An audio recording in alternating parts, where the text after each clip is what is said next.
Hey, Algebra 2. So we are in section 9.4. Today we're going to be adding and subtracting rational expressions.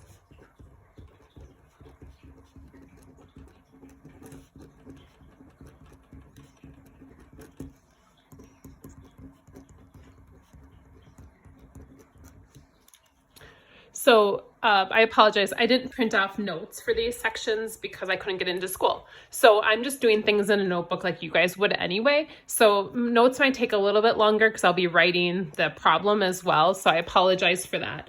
But maybe that'll help you to not have to pause as often, or maybe I won't do as many examples then. But feel free to shoot me an email if you have questions, if there's any issues. I hope you guys had a good break week. I know it probably didn't feel much like spring break, but hopefully having a week off of school was okay. So we are still going to start with a warm-up question. And I actually want to have a couple questions on adding and subtracting fractions, because adding and subtracting we're doing rational expressions. I don't know if I mentioned this last time. A rational is just really the same thing as a fraction. So the idea with rational expressions is we're just working with fractions, but they happen to have variables now, which is different than when you first learned about fractions. Now going back to a third grade problem, or I don't remember what grade you guys learn fractions in, is something like 5/6 minus 1/6. If you recall, we just subtract the top number. 5 minus 1 would be 4, and then we leave the bottom number as it is, so just be a 6. And then we just try to simplify if we can.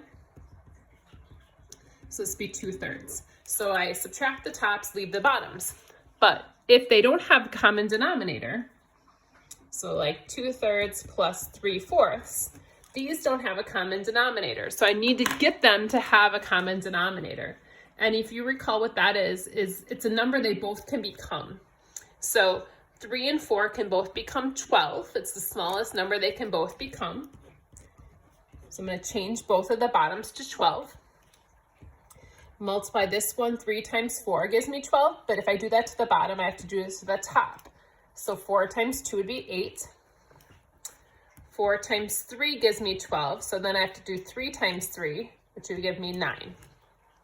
So 8/12 and 9/12 are really the same fraction as 2/3 and 3/4. Now I'm ready to add. So 8 and 9 is 17. And then 12 is just going to be the bottom, and then that can't simplify. And we don't really like mixed numbers, so leave it just as an improper fraction. So that's kind of the warm-up going into this. Now we're going to throw variables into that. So I will show you guys a first example that's a little bit more basic, and then we'll get a little bit tougher. So I'm going to do 9/10.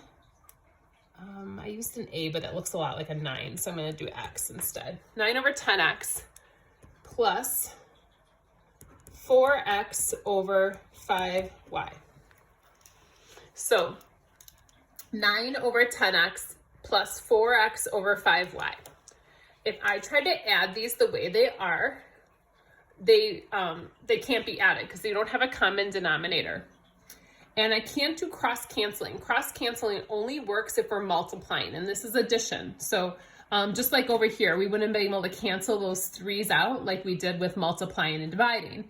So don't try to cross-cancel. Oh, I see an X and X, I'm going to cancel those out. So what we have to look for a common denominator among 10X and 5Y. So like a least common denominator between 10X and 5Y. So thinking about these, well, 10 and 5, the common denominator, hopefully you realize, would be 10 for each of them. So 5 can become 10 by just multiplying by 2. This one has an X and this one has a Y. So in order to make them the same, they both need an X and a Y. So this would be considered the least common multiple.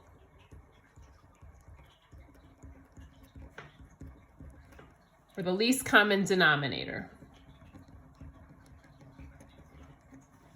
So that's the value I'm going to use for the bottom. Because this one already has a 10, I can make the 5 become a 10. And then they each have an X, or they each have one has an X, one has a Y, so I'm going to give them both an X and a Y. So the new bottom for this one will be 10XY. If that's the new bottom, I have to say, what does this one need to get that this one already has? So it needs to get a Y. If I do that to the bottom, I have to do it to the top. So the top's going to become 9y. Now over here, it's a little bit trickier. Again, I want it to be 10xy. So 5 to become 10, I multiply it by 2. So 5 times 2 is 10. But then in order to get this x, I need to multiply this one by an x as well, because then I'll have an x and a y. So 5y times 2x is a 10xy. So then if I do that to the bottom, I have to do to the top as well. So 4x times 2x is going to be 8x squared. So I multiplied the tops there. Now I'm ready to add, because now we have the common denominator. And what we're going to do now is we're just going to add the tops, but these aren't like terms. So since they're not like terms, I can just write them as two separate terms. Now you might be asking, well, can't I cancel that y and that x there? No, because of the plus sign between it. We're not able to cancel anything out or do anything else with this. This is as simple as this one gets. So it needed a common denominator, and then we were able to add them. Now, if this is a struggle for you, feel free to stop the video right now and I can send you another example. Or I can direct you to a video of an example like this. So feel free to, or maybe stop and try to figure it out on your own. There are other examples like this in the book. Like if you go to our textbook, if you'd like, I can send you pages from the textbook and they'll have a work through problem there as well. But yeah, just that you guys know that there are other places to find resources for this. I'm going to move on to another example.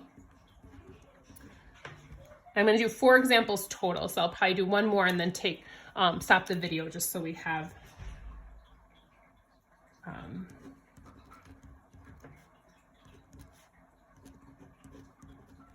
right, so let's look at this one. Again, I'm going to stop the video in between just so that I don't have to upload such a big video. So here's our next example. Now, these two look like, oh, all they have different is like this one is a -2, this one is a +1. That's true, except I can't just like change this to a -2 or change this to a +1. So this one's kind of interesting. Basically, I have to change it using multiplication. So I can't say, well, I'm going to add 3 to this one to make it 1. So what I have to do instead is essentially the common denominator for these is going to be the two things multiplied together.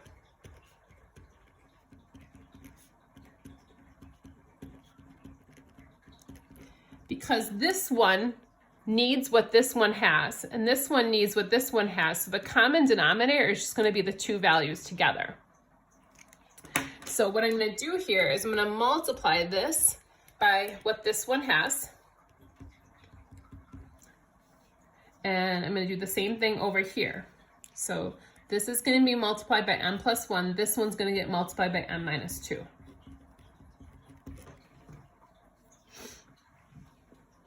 Now, when I do that, this 3 is going to have to get distributed in. So I'm going to do 3 times m and 3 times 1. Here, 4 times m and 4 times -2. Now, the denominators are going to stay as they are. The top, I'm going to get to add together. So 3m plus 4m is going to be 7m. 3 plus a -8 is going to be a -5. So this is as done as we're going to get at this problem. Nothing else can be canceled. Again, I can't cancel between those because of the subtraction. So this one's kind of a different one that it just gets what the other problem has. Again, I can always give you guys another example like this if you want it.